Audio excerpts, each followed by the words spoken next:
Bentrovati al meteo.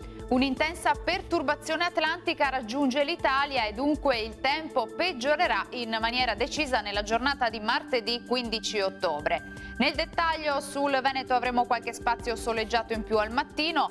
Col passare delle ore però avremo piogge via via più diffuse un po' su tutta la nostra regione, localmente anche intense.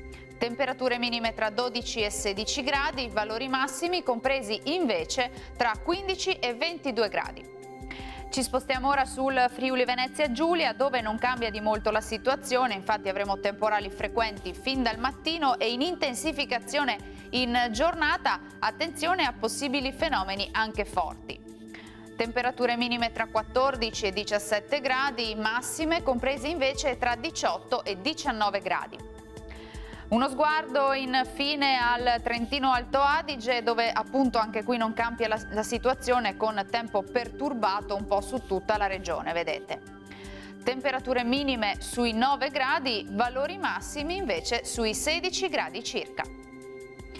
Bene, dal meteo di Antenna 3 per ora è tutto, grazie per l'attenzione e arrivederci.